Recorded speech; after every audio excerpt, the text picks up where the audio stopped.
At the Com show, and I'm in the booth. What is your name, young man? Alan Bone.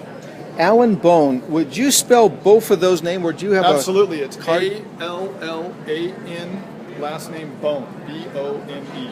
Oh, well, I guess once you know how to do it, it's pretty simple. So you have this extraordinary, is it a costume, or what would be the more generic term? It is. It's a dance costume or a dance outfit. This was probably from around the 1940s to 1950s. It's from central Mexico, and the heads you see are depicted of jaguars. The large mask above it would have been worn on the face of the dancer. Oh. So the combination of the mask along with the outfit participating in the dance, the dancer would take on the persona of a jaguar and emulate those characteristics in the indigenous and traditional dance. So Alan, in hard cold cash, what would it take to get this extraordinary item from your hot little hands? It's listed at $650. Okay, so it takes $650.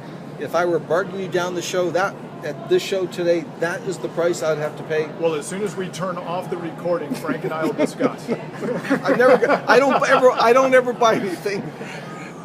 And so price is not retail price. Okay, so let me ask you this. So what would be an occasion in which they would actually use one of these?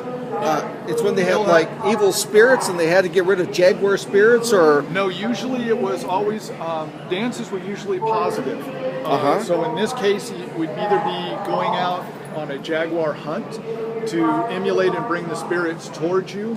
Most of the things that were evil spirits were more of a grotesque nature or more of a hypothetical demon, and that would be emulated. A lot of the dance masks you'll see have duality, where they'll have a human form and then an animal form incorporated in the same mask.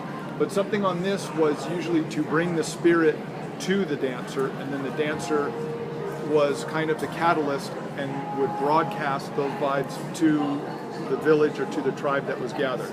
So Alan, I'm so impressed with how do you know all this stuff? I should by now. Why is that? I've been involved in dealing for quite some time, and then also lived in country for a number of years. When you say quite some time, I've been dealing Spanish and Spanish colonial material for about 25 years. And this is from Mexico. This is that right? Mexico, from what city? What city did you say? This is from. I don't know what city it's from. Well, what would you guess? Specific, probably in central. It's probably from the Oaxacan region, okay, which is south central Mexico.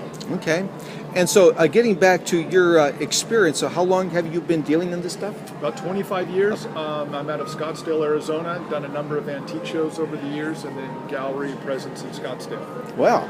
And when you do this kind of work, what are the other shows that you go to? I've done the Los Angeles Antique Show, the San Francisco Fall Antique Show, the Ethnographic Show in Santa Fe.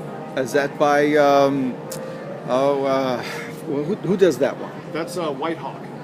And Marcia does that one. Marcia Barrage is the one that runs that show. Also done some of John Morris's shows. John Morrison Kim Martindale. Kim Martindale, that's the guy I was thinking. Kim's out of Los Angeles. He does a lot of ethnographic material, a lot of Mexican masks and such. Now, John Morris, didn't he have something to do with Woodstock? He did. He was actually one of the promoters, and in the movie, you'll see him doing some of the announcing. Yeah, he was involved in the original festival. So, do you know him? I mean, have you met him on occasion? Oh yeah, I've done a number of his shows. Did he ever talk about Woodstock to you? Did it ever come up? Usually he's got his promoter hat on, but when you get him off of the biz, he'll always share his experiences. Yeah. And for him, was Woodstock a great accomplishment or a failure? Absolutely. No, because it seemed like a little bit of both. Well, I think the whole experience was a little of both. I think he's pretty proud of being involved in it. Yeah. Okay. Well, that's fantastic.